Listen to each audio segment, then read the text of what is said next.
है भैया। अच्छा ये में पैसा है भैया। हाँ हाँ हवा ले मैं मिस कॉल मारा था। ये देख मोबाइल रखा कई किस्म के मोबाइल आते का भैया ये बात 2 रुपया है। ले ठीक है उसके हम बात कर। ले ठीक है। हाँ 1 2 2 3 3 5 8 10 हरियर वाले ओके। हेलो हाँ हेलो जल्दी आ तोर भी नंबर भैया काके सुखावा थे। हाँ हाँ जल्दी आ। ले ठीक है रेंगा ले ले हो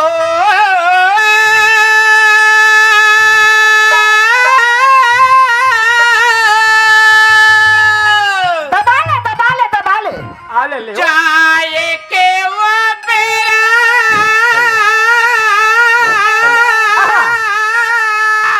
अच्छा कामे यही भैया का जाए के वो बेरा कामे यही बहनी मोर जाए के वो बेरा कामे यही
काय की तुरंत नहीं से का खाग मेरा काम है कि भाग मेरा काम है।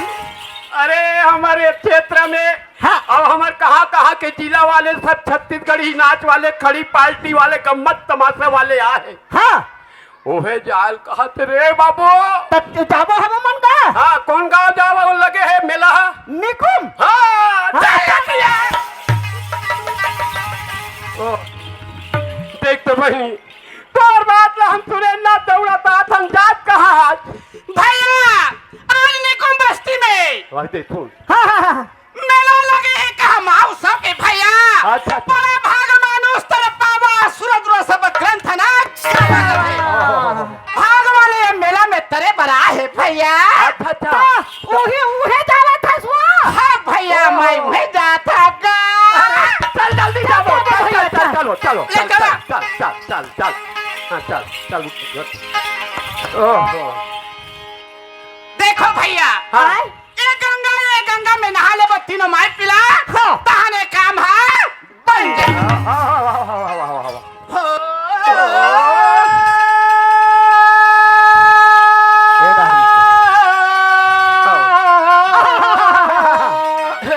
रेंगा ले रे जाए के वो बेरा आई कामे याही भैया का जाए के वो बेरा कामे याही बहनी मोर जाए के वो बेरा कामे याही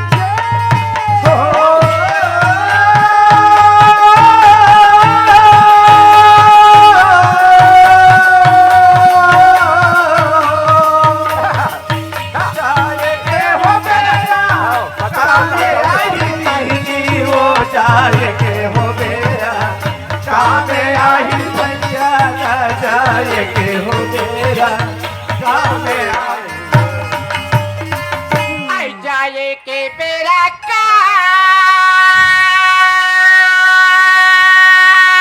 में आए भैया जाए के बेरा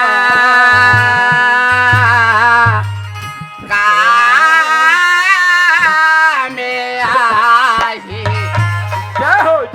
भगवान जय हो भोलेनाथ का काम आहे नोनी काका माहिती हा? हो भैया हो भाजीले हो तो मान सीतारामला रामला तो होते ते हो जपले हो तो मान भगवानला जाई के बेरा कामे आई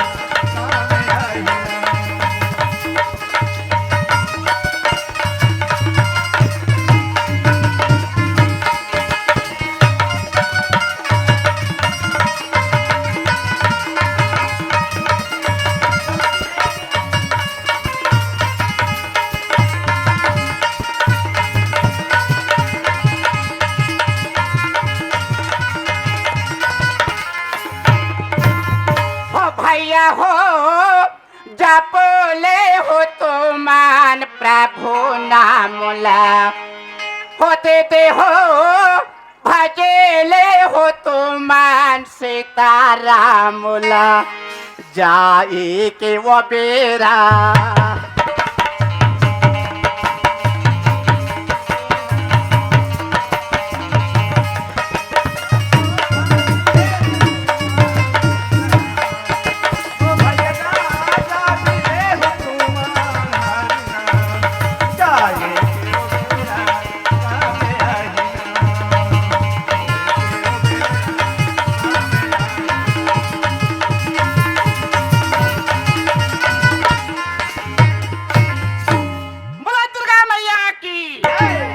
जोहार संगवारी हो। अगर आप मन ला हमार वीडियो पसंद है ही तो वीडियो ला लाइक करो और चैनल ला सब्सक्राइब जरूर करो और हाँ बेल आइकन ला जरूर दबाओ ताकि हमार नवा अवैया वीडियो आप मन ला सबले पहले मिले। जय जोहार, जय छत्तीसगढ़।